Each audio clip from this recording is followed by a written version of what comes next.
하나님 말씀 봅니다. 구약 성경 출애굽기 34장입니다.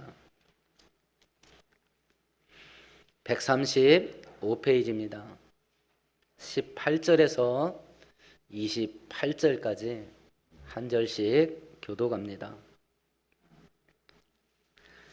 너는 무교절을 지키되 내가 네게 명령한 대로 아비벌 그 절기에 이래 동안 무기병을 먹으라. 이는 네가 아비벌에 애굽에서 나왔음이니라.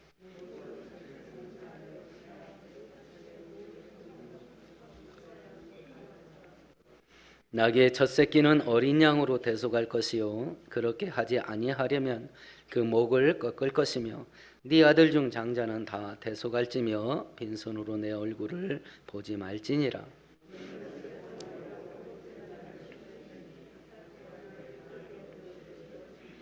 칠칠절 곧 맥주의 조실절을 지키고 새말에는 수장절을 지키라.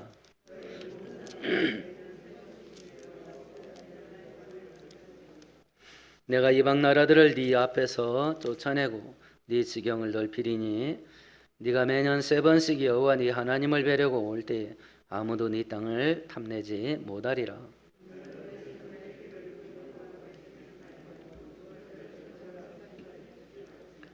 네 토지 소산에 처음 익은 것을 가져다가 네 하나님 여호와 전에 드릴지며 너는 염소 새끼를 그 어미의 젖으로 삼지 말지니라.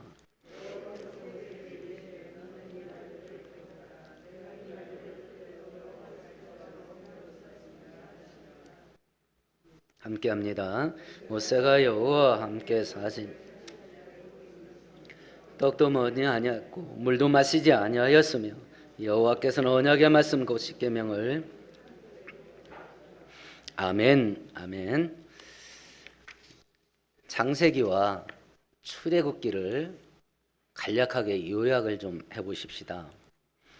하나님께서 아담의 후손 가운데 하나님을 믿고 살아가는 인생이 얼마나 복되냐 하는 것을 온 세상 사람들에게 알려주려고 아브라함과 그 자손들을 선택하셔요. 그리고 그들로 하여금 하나님만 믿고 의지하면서 사는 믿음의 길을 가게 하십니다. 그러던 와중 속에 아브라함의 손자였던 야곱 때에 중동 지역에 7년의 극심한 흉년이 있었고 애굽의 국립총리였던 요셉의 초청을 받아서 야곱과 그 12아들들의 가족들 70명이 애굽으로 이민을 갑니다. 거기서 430년을 나그네 삶을 사는데 모세가 태어날 때 이미 아들이 태어나면 죽이라라고 하는 황제의 명령이 있었고 모세가 80세에 애굽을 구원하러 애굽에 다시 들어갔으니까 430년 나그네 생활하는 가운데 최소 80년 혹은 모세 이전에 핍박이 시작됐다면 대략 100년 정도는 노예 생활을 한 겁니다. 430년 동안 노예 생활하지 않습니다. 왜냐하면 애굽을 구한 집안이라 해서 일정 기간 동안은 국빈 대우 받으면서 살아요. 노예 생활한 것은 성경학자들은 최소 80에서 약 100년 정도로 봅니다. 그런 와중 속에 하나님께서 모세를 보내서 이스라엘 백성들을 노예 생활에서 구원하고 아브라함에게 약속했던 가나안 땅을 주려고 이제 가나안 땅으로 데리고 갑니다. 이스라엘 백성들은 하나님의 은혜와 축복을 받기로 약속을 받은 사람입니다.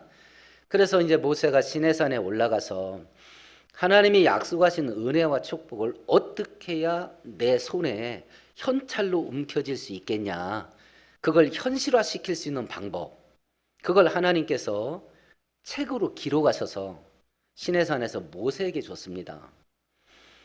이제 이런저런 고위공무원이나 개발 부서에 근무하는 사람들이 어디 개발된다 하는 내부 정보를 알게 됩니다. 그거 또 벌리고 안 다녔습니다. 자기만 땅 사든지 아니면 자기 가족 2-3명에게만 알려줬어요. 이 고급 정보는 어디다 떠벌리는 게 아니에요. 근데 하나님께서 축복의 근원 대신 하나님의 은혜와 축복을 어떻게 하면 받을 수 있는가 이 방법을 기록한 걸 모세에게 주면서 다 알려줘라 그랬어요. 다 알려줘라. 그게 십계명이고 율법이에요. 그러니까 성경대로 살아라. 이건 우리가 억압당하는 거 아닙니다. 우리가 속박당하는 거 아니에요. 하나님의 복을 받을 수 있는 비밀 정보를 받은 거예요. 이제 모세가 이거 갖고 내려가 가지고 이스라엘 백성들에게 쫙 알려주고 이스라엘 백성들은 그 방법대로 살면 돼요. 이제 그 돌판을 갖고 내려오는 겁니다. 이스라엘 백성들이 그 사이에 금송아지 만들어 놓고 우상을 숭배했습니다. 그래서 하나님과의 축복의 계약이 깨졌어요. 계약이 깨지면 그 모든 위법 책임을 계약을 깨트린 사람이 다 짊어져야 됩니다. 그 이스라엘 백성들은 다 죽어야 돼요. 근데 하나님께서 이스라엘 백성들에게 재계약 맺자. 하나님이 먼저 손을 내미셨어요. 그래서 이스라엘 백성들에게 다시 기회가 열렸어요. 축복의 근원 되시고 생명의 근원 되신 하나님과 재계약 맺을 수 있는 기회가 열렸습니다. 오늘 읽은 본문은 그러면 이 축복의 재계약을 맺으려면 어떻게 해야 되냐 하는 방법을 말씀하신 것이고, 하나님과 다시 재계약을 맺게 되면 우리들에게 어떤 일이 일어날 거냐, 그걸 말씀해 주신 본문입니다. 오늘 성경을 살펴보시면서 우리에게도 은혜의 문이 주어졌어요. 은혜 받을 기회를 받았는데 기회만 받고 끝나는 게 아니라 이 기회를 살려서 우리가 살아가는 일생 동안 하나님의 은혜를 나의 복으로 누리면서 살아가는 우리 모두가 되기를 축원드리겠습니다. 그러면 이제 하나님과 축복의 재계약을 맺는 첫 번째 조건이 뭐냐? 18절과 22절 두 절만 같이 읽습니다. 너는 무교절을 지키되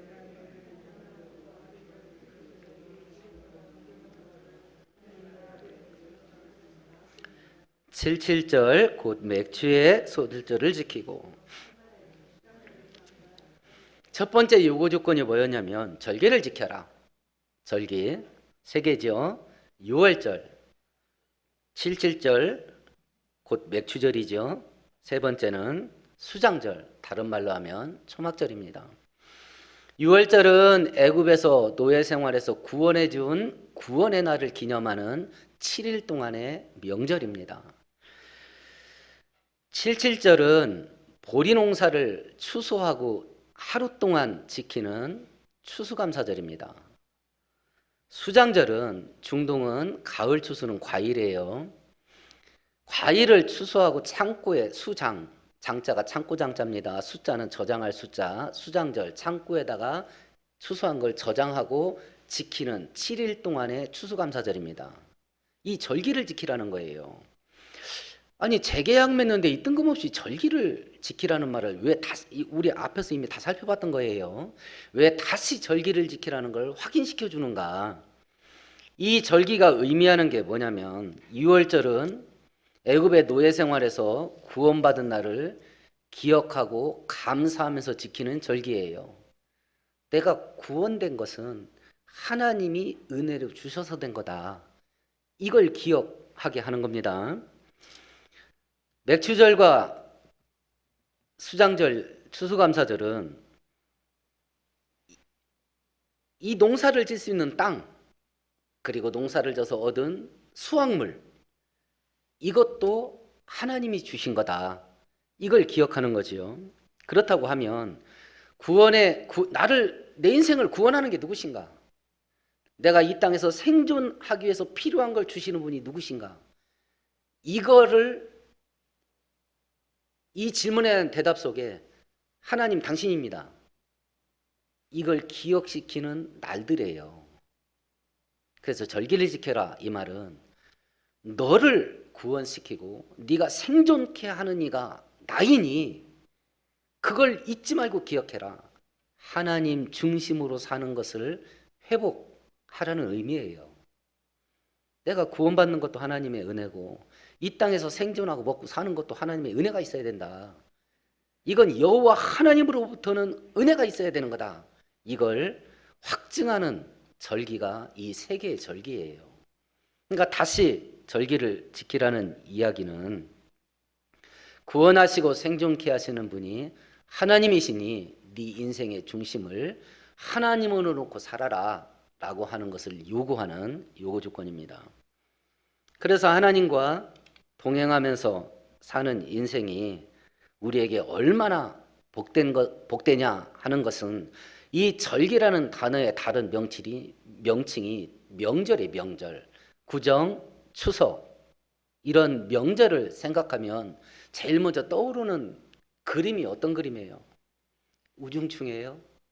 짜증입니까? 며느리들은 짜증이겠네요. 제일 먼저 떠오르는 그림은 잔치예요. 축제입니다. 긴 연휴예요. 쉬는 거예요. 그러니까 직장인들도 기다리잖아요. 사장은 안 기다릴지 모르겠습니다. 뭐 보너스 줘야 되니까. 그러니까 명절하면 제일 먼저 떠오르는 그림은 축제고 잔치예요. 그러면 내 인생을 하나님으로 중심 삼고 살아가는 인생의 기간이 뭐냐? 명절이에요. 그러면 하나님을 인생의 중심으로 놓고 사는 사람 인생이 뭐란 얘기예요?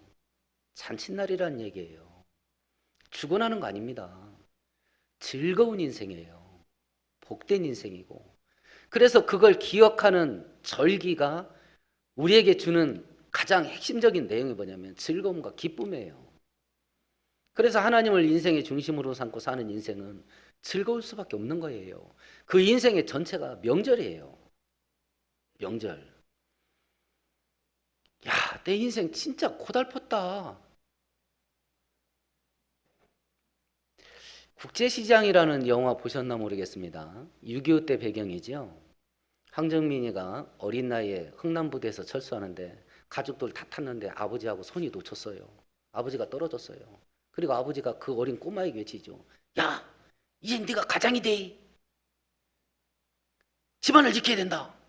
이렇게 하고 아버지하고 떨어진 거예요. 그러니까 그 어린 나이에 자기가 가장이라는 이게 얼마나 큰 짐이었는지 가족을 먹여 살리자 그 어린 나이에 피난처 가서도 막 껌 팔고 막 이래가지고 그리고 자라나면서 월남으로 돈 벌러 갔다 총 맞고 막 그렇게 고달프게 집안을 자기 가장이니까 그리고 말가냐 같은 딸 시집 보내고 떨어졌던 여동생 미국으로 입양됐던 여동생 찾고 그렇게 하고 딸을 보내는 결혼을 시켜놓고요.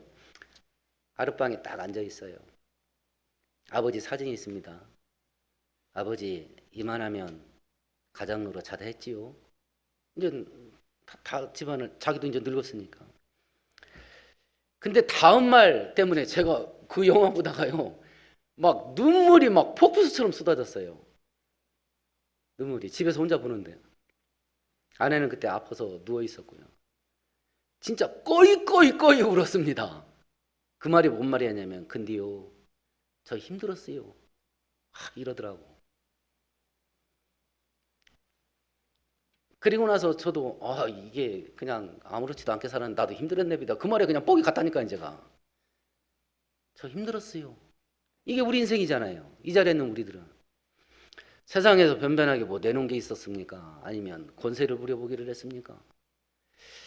야 이거 내 인생 여기까지 살아오는 동안 이 축제가 없었는데 절기가 없었는데 이건 뭐냐 이게 뭐냐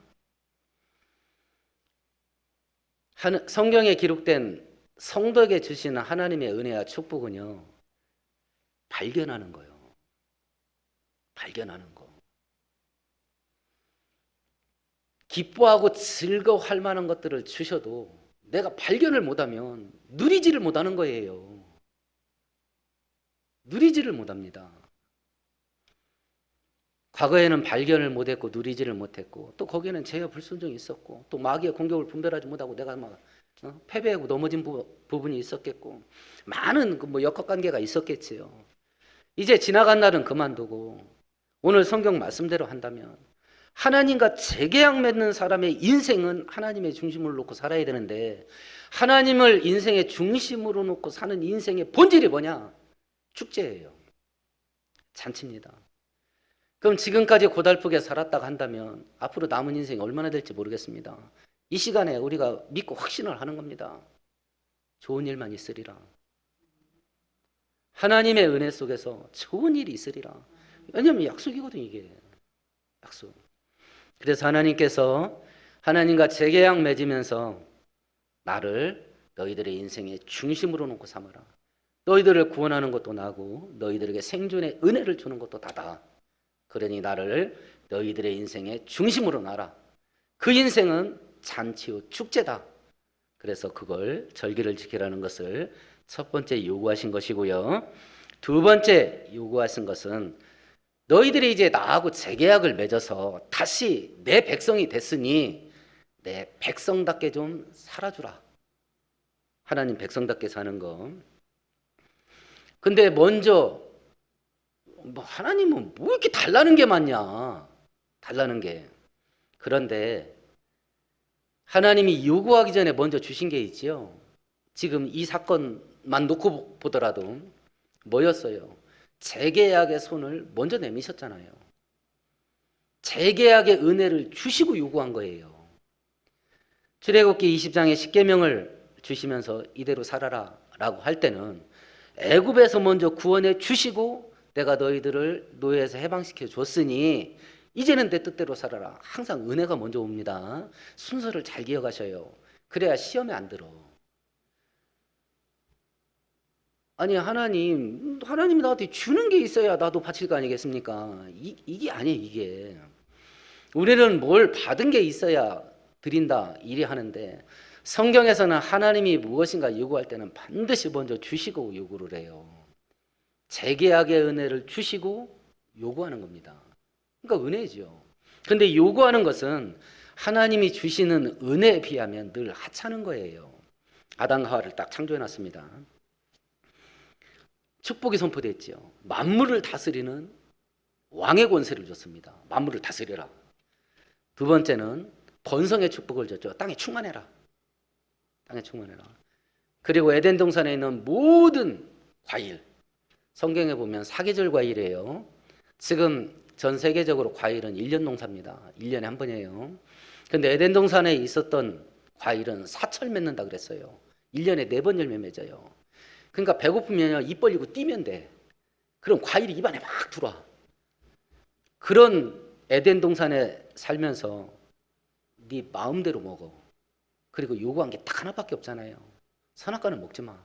그러면 약속한 그 엄청난 축복 주신 은혜 그거에 비해서 선악과 하나 따먹지 말라. 이 요구는 얼마나 하찮아요. 그죠? 얼마나 하찮아요. 하나님이 우리에게 은혜를 주시고 내가 너에게 은혜를 줬으니 이렇게 좀 해줘라 라고 하는 이 구도는 창세기 때부터 요한계시록 때까지 변함이 없어요. 주시는 은혜는 어마어마한 덩어리. 요구하시는 요구는 하찮은 거.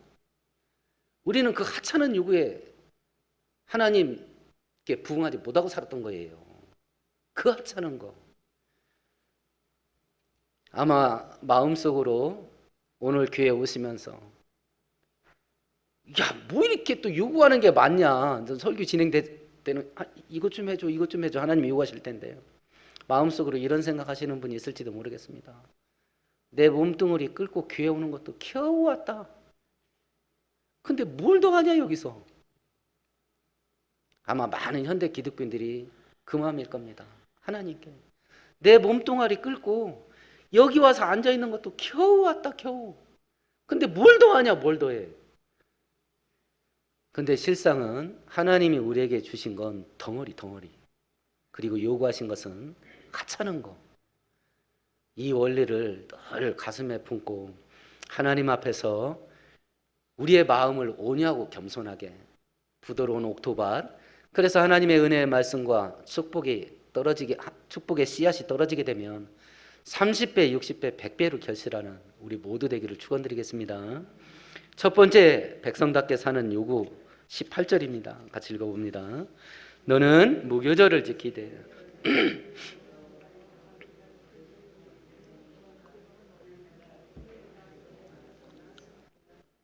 무교절은 유월절입니다. 무자는 없을 무자, 교자는 효묘 교자예요. 누로 빵 만들 때 그 이스트라 가지요. 빵 부풀게 하는 거, 부드럽고 부풀게 하는 거요. 그런데 유월절 지키는 7일 동안은 빵을 만들어 먹는데 누룩을 넣지 않은 빵을 일주일 동안 먹는 겁니다. 누룩을 넣지 않으면 딱딱해집니다. 누룩을 넣지 않으면 맛이 없어집니다. 그래서 민수기에서는 이 무교병을 뭐라고 말하냐면 신명기 16장에서는 유교병을 그것과 함께 먹지 말고 이래 동안은 무교병 곧 고난의 떡을 그것들과 함께 먹어라. 그래서 이 6월절에 먹는 누룩이 없는 떡을 신명기 16장에서는 뭐라고 말했냐면 고난의 떡이라 그랬어요. 맛다가리 하나도 없습니다. 팍팍합니다. 그러니까 그거 먹으려니까 이 먹는 맛이 안 나. 그걸 일주일 동안 먹어야 되는 겁니다. 그러면 왜 내가 구원받은 날을 감사하고 기념하면서 7일 동안 명절을 지키는데 그 중에 모든 음식 가운데 맛대가리 없는 건 요거 하나예요. 누룩을 제거한 떡. 이건 막 먹는 게 고통스러워. 맛이 없어. 딱딱하고. 그럼 이 누룩을 왜 제거하라고 하냐? 고린도전서 5장은 이 누룩을 이렇게 번역을 했습니다. 너희는 누룩 없는 자인데 새덩어리가 되기 위하여 묵은 누룩을 내어버리라. 우리의 유월절 양 곧 그리스도께서 희생이 되셨느니라. 이러므로 우리가 명절을 지키되 묵은 누룩도 하지 말고 계약하고 악독한 누룩도 말고 오직 순전함과 진실함에 누룩이 없는 떡으로 지키자. 이 누룩을 죄로 상징했어요. 유월절은 구원받은 날을 기념하고 감사하면서 지키는 절기예요. 그러면 구원받은 자가 먹고 살 때 뭘 먹고 살아야 되냐? 누룩이 없는 떡을 먹어야 돼요. 누룩이 뭐냐? 죄예요. 죄가 없는 거룩한 삶을 살아야 돼요. 며칠 동안요? 7일이에요. 성경에서 3과 7과 12는 완전 숫자예요. 완전한 기간 동안, 성도가 이 땅에 사는 완전한 기간 동안 구원받은 이후에는 누룩이 없는 떡을 먹는 거예요. 근데 그걸 편하고 재밌고 즐거운 거라고 표현했어요? 고난이라고 표현했어요? 성경도 알아요. 우리가 죄 안 짓고 살려면 얼마나 고생스럽게 살아야 되는지. 그래서 누룩 없는 인생을 사는 걸 성경도 고난의 인생이라고 했어요. 근데 살으래요. 근데 살으랍니다.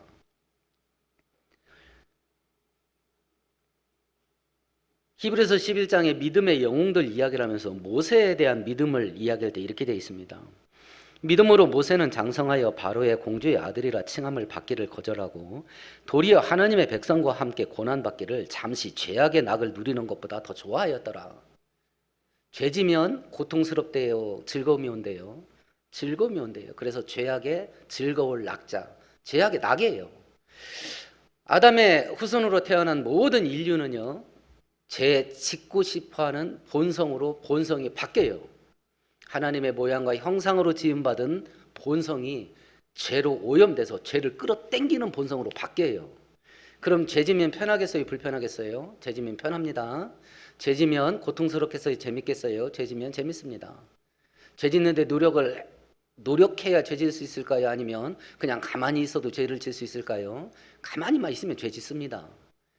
그러니까 죄 짓고 사는 게 이런 거예요. 죄 짓는 건 노력할 필요가 없어요. 가만히만 있어도 죄로 동동동동동동 떠내려가는 겁니다. 죄 지면 재밌습니다. 죄 짓고 사는 게 편합니다. 그게 이 땅의 시스템이에요. 이 땅 살아가는 삶의 형태고, 세상이 지구라는 덩어리가요, 굴러가는 거예요. 거기서 죄를 안 짓고 살려면 흘러가는 물결 거슬러 올라가야 되잖아요. 수영해 보셔요. 물결 따라 헤엄치면 수월합니다. 그러나 거슬러 올라가려면 고달픕니다. 그걸 하라는 거예요. 그걸. 왜 그러냐? 죄와 불순종은 하나님의 은혜와 축복이 사라지게 만드는 가장 강력한 독약이에요. 그러니까 먹지 마라. 먹지 마라. 우리를 위해서 누룩을 제거한 인생을 살라고 지금 말씀하시는 거예요. 왜냐하면 방금 전에 계약이 깨졌잖아요. 왜 깨졌어요? 죄 때문에 그랬잖아요. 그러니까 그거 하지 말라는 거예요. 계약 깨지니까. 우리가 누룩을 제거한 인생 살아가려면 여기서 부딪히고 저기서 부딪히고 참고 인내하고 절제하고 보통 복잡한 게 아닙니다. 그런데 그거 대가로 지불하고 거룩한 그릇 속에 하나님의 은혜와 축복을 우리가 받아서 챙기는데요, 그건 비교할 수가 없어. 이 비밀을 알면 경건의 삶을 살아가는 하루하루가 재밌어집니다. 이 경건의 인생이 내 인생을 얼마나 복되게 하는가, 이걸 체험하고 경험하면 죄와 싸우는 이 길을 걸어가는 게 즐거움이 돼요. 우리가 예수 믿고 살면 적어도 이경지까지는 한번 올라가 봐야 되는 거 아닙니까? 그렇잖아요. 아니 적어도 이경지까지는 한번 올라가 봐야지. 적어도 이경지까지는. 요즘 마라톤 뛰면요, 웬만하면 그 2시간 10분 안에 들어온 선수들이 많습니다. 길게 잡아서 그냥 2시간 반 합시다. 우리 일반인이, 그래, 숙련된 일반인이 뛰어서 일반인 동호회들 달리기 그 마라톤 하는 거 보면 보통 3시간, 4시간 이렇게 두르기도 합니다. 근데 전문적인 훈련을 받으면 2시간 반 안에 다 들어옵니다. 근데 그때까지 훈련 받으려면 심장이 터지는 것 같다잖아요. 허파가 터지는 것 같답니다. 그 경지에 딱 올라가면 웬만하면 2시간 반 안에 들어옵니다. 마라톤, 나 운동 마라톤 좀 했습니다 라고 한다면 이 정도 경지는 들어와야 되지 않겠습니까? 내가 신앙생활을 한다 라고 할 때는 죄를 이기고 그 고달픈 인생을 사는 것이 하나님으로부터 내 인생을 얼마나 복되게 하는가, 이 정도까지는 경험하면 경지에 올라야 되는 거 아니냐 말입니다. 그렇지 않습니까? 그래서 첫 번째, 하나님의 백성답게 살아라. 재계약 됐으니까 그 첫 번째 백성답게 사는 모습이 거룩이에요. 죄와 싸워서 이기는 거. 두 번째 우리에게 요구한 것이 뭐냐면 19절 20절입니다. 같이 읽어봅니다. 모든 첫 태생은 다 내 것이며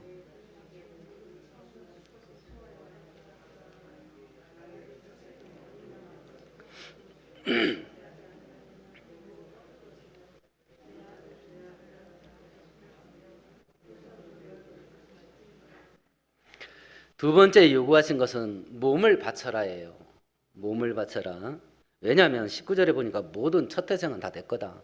애굽에서 10번째 재앙, 장자가 죽는 재앙, 그리고 짐승의 첫 번째 새끼가 죽는 재앙. 이때 이스라엘 백성들의 장남, 이스라엘 백성들이 짐승이 낳았던 첫 새끼, 아무것도 안 죽었습니다. 그러니까 하나님이 지금 그 얘기하는 거예요. 애굽의 10번째 사망의 재앙이 덮쳤을 때 니네 집 자식은 죽지 않았고 니네 집 짐승은 죽지 않았다. 그러니까 짐승의 첫 새끼와 사람의 첫 열매인 장남은 내 거다, 내 거. 그러니까 대속해라, 이 말은 돈 주고 물려라, 그 소리예요. 돈 주고 물려라. 그래서 소나 양이나 염소같이 거룩한 짐승이 처음 새끼를 낳으면 그 첫 새끼는 하나님께 제물로 바쳐요. 거룩한 거니까. 근데 낙이나 노새 이렇게 부정한 짐승이 새끼를 낳으면 돈으로 바꿔가지고 거룩한 짐승을 사서 제사로 하나님께 바치든지 아니면 목을 꺾어야 돼요. 그러니까 죽이란 얘기예요. 그래서 사람을 위한 용도로 쓰지 못하게. 왜냐하면 하나님 거니까. 짐승은 이런 방식으로 합니다. 그럼 사람은 어떡할 거냐? 사람은 죽일 수 없으니 돈으로 물려가라. 내 거니까 너희들이 돈 주고 네 장남을 사가. 그렇게 해서 요구한 것이 민수기 18장에 보면 사람을 대속할 때는 난지 한 달 이후에 네가 정한 대로 성소의 세겔을 따라 은 5세겔로 대속해라. 은 5세겔을 나에게 바치고 네 장남을 다시 사가라. 은 1세겔은 노동자 4일 품삯입니다.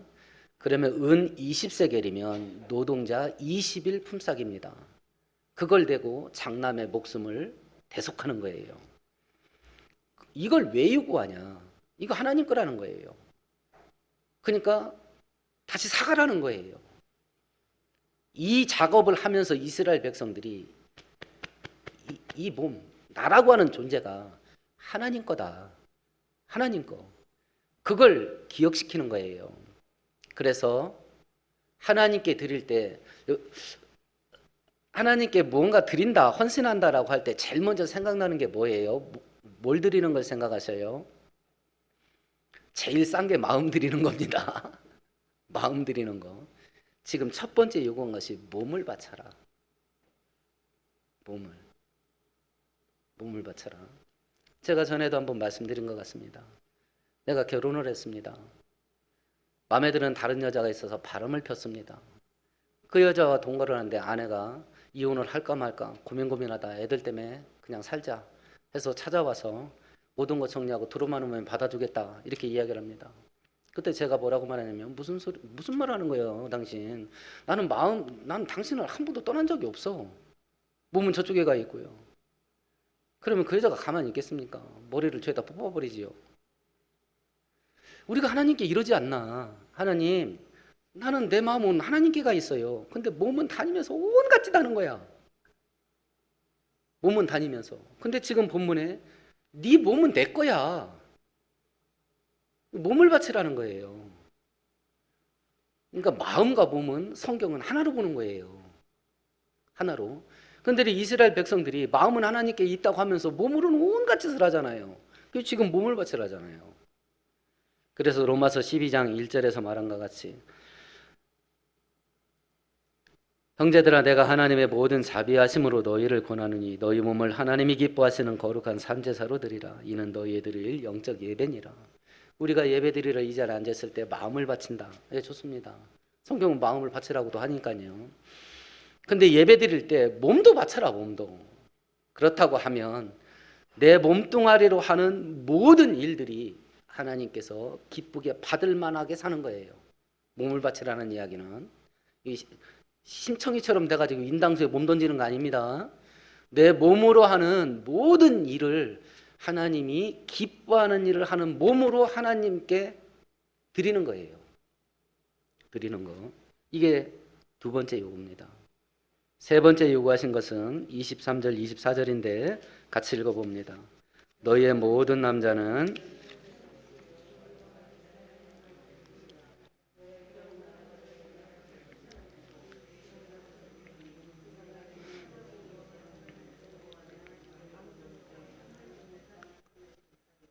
1년에 3번, 앞에 말한 거 절기 3번이에요. 2월절 7일, 맥주절 하루, 추수감사절, 수장절 7일.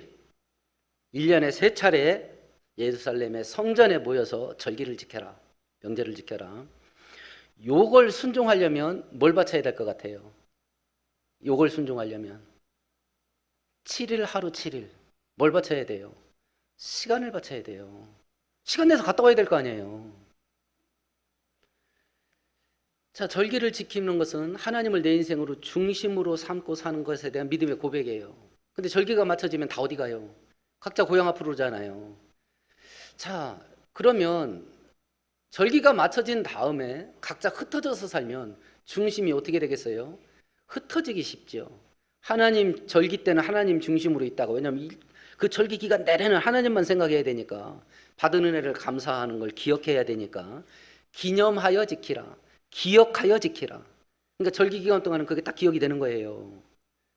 중심이 하나님께로 모아집니다. 근데 흩어져서 각자 고향 앞으로 가서 이제 사회생활 합니다. 그러면 중심이 뭘로 바뀌냐? 나로 바뀌어요. 내가 원하는 겁니다. 내가 하고 싶은 거 하고. 그걸 다시 1년에 3차례 모으는 거예요. 이 절기의 기능 중에 하나가 나 중심으로 흩어졌던 생활을 다시 이 절기를 지키면서 하나님 중심으로 모으고 신앙에 정신 차리게 하는 기간이야 이게. 그럼 시간을 내야죠. 절기를 지키려면 시간을 바쳐야 됩니다. 시간을 바치는 것이요. 헌금 많이 하는 성도가 있겠습니다. 몸으로 와서 부지런히 헌신하고 봉사하는 분이 있겠습니다. 예, 뭐 다 귀한 드림의 삶인데 정작 목사 입장에서 봤을 때 또 다른 귀한 헌신이 뭐냐면 때만 되면 앉아 있는 거예요. 개근하는 거. 개근하는 거. 지금 그거예요. 시간을 드리는 거. 때만 되면 하나님 앞에 나오는 거. 때만 되면 시간의 헌신.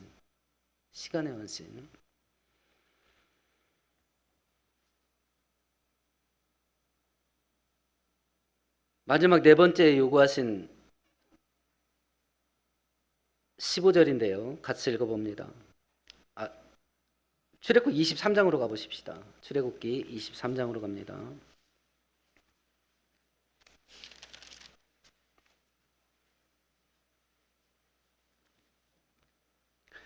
15절 같이 읽습니다. 너는 무교병의 절기를 지키라. 내가 네게 명령한 대로 아비벌의 정한 때에 이래 동안 무교병을 먹을지니 이는 그 달에 네가 애굽에서 나왔음이라 빈손으로 내 앞에 나오지 말지니라.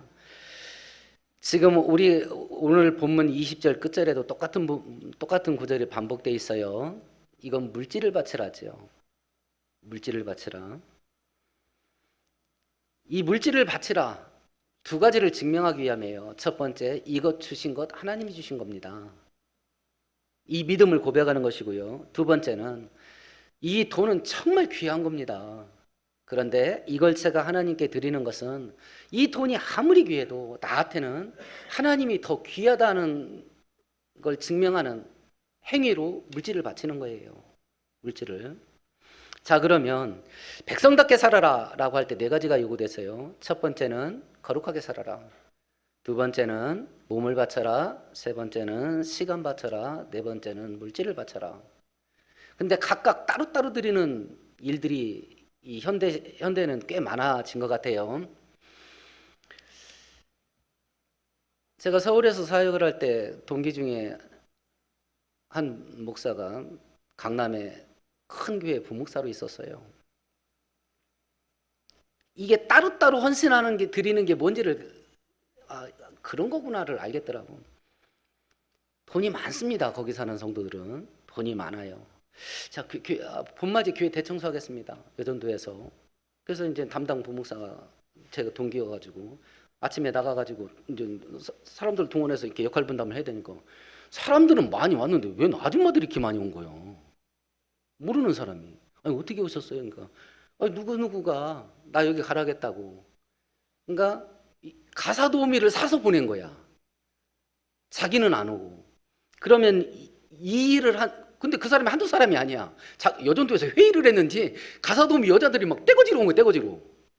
그러면 지금 성경에서는 시간 바쳐라, 몸 바쳐라, 물질 바쳐라인데 이 일을 했던 성도들은 뭐만 바친 거예요? 돈만 바친 거죠. 내가 돈은 많아가지고 내가 돈은 얼마든지 낼 수 있다. 근데 나 시간은 못 드려. 난 내 몸은 못 드린다 이거. 이게 따로따로 노는 거예요. 그러니까 시간 바쳐라, 몸 바쳐라, 물질 바쳐라는 내 인생 전체예요. 내 인생 전체. 그래서 이 시간 바쳐라, 몸 바쳐라, 물질 드려라 라고 하는 그것으로 내 중심이 하나님께 있습니다 라고 하는 걸 증명하는 증거예요. 이게 증거예요. 이게. 자, 그렇다고 한다면 하나님이 요구하는 이것이 제대로 받아들여져서 재계약이 성립됐다고 치자. 이제 재계약이 이제 성립됐어요. 그럼 하나님과 재계약이 성립이 되면 나한테 어떤 일이 벌어지냐? 나한테 어떤 일이 벌어지냐? 그 첫 번째가 24절이죠. 같이 읽어봅니다. 내가 이방 나라들을 네 앞에서 쫓아내고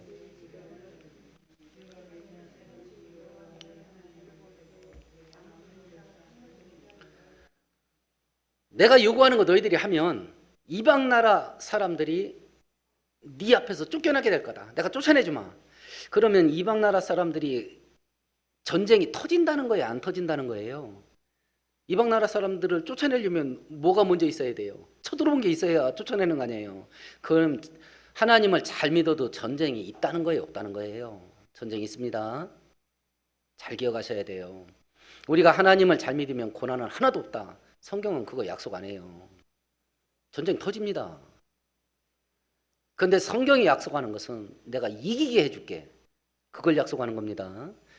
예수 잘 믿으면 나 고난 하나도 안 겪고 병도 안 걸리고 어려움도 안 겪고 성경은 이거 약속 안 합니다. 어떤 어려움을 겪든지 이기게 해주마. 이걸 약속합니다. 그래서 예수 믿는 거예요. 그래서 이 절기를 참여하려면요. 만 20세 이상 되는 만 20세 이상에서 60세까지 남자는 전부 다 와야 됩니다. 혼자 와도 돼, 대표로 와도 되고 가족들을 데리고 와도 되고. 근데 유대인들은 전례적으로 어떻게 했냐면 가족을 데리고 갔습니다. 가족을 데리고. 그럼 생각해 보세요. 이스라엘 백성 주변에 7부족이 있습니다. 7나라가 있고 상시 전쟁 상태야. 그런 상태에서 군인 역할을 하시는 모든 남자가 예루살렘에 싹 모인다. 전투력이, 국방이 공백이 생겨버리는 거예요. 지금 38선에 군인 한 명도 안 남기고 모든 군인 대전에 와서 축제하자. 하루도 아니고 일주일씩. 그럼 어떤 일이 벌어지겠나. 그때 하나님이 약속한 거예요. 그렇게 국방에 완전한 공백이 되는데 너희 남자들이 다 모이게 되면 염려하지 마. 내가 지켜줄게. 이렇게 약속하신 거예요. 야, 그럼 이런 일이 될 거냐? 이런 일이. 사무엘상 7장에 보면 사무엘이 사사가 돼서 엘리가 죽고 이제 민족의 지도자가 됐습니다. 제일 먼저 한 일이 뭐냐면 그동안 우리가 하나님께 불순종 많이 했으니 회개운동을 하자. 그래서 미스바라는 지역에 이런 식으로 모든 장정들이 모여서 회개, 그러니까 일종의 영적인 부흥운동이죠. 그걸 한 거예요. 그걸 야 이스라엘 남자들이 전부 거기 모였다더라. 이걸 알고요 블레셋 민족이 쳐들어왔어요. 전투 준비가 하나도 안 돼 있습니다. 남자들이 전부 최전선을 떠났어요.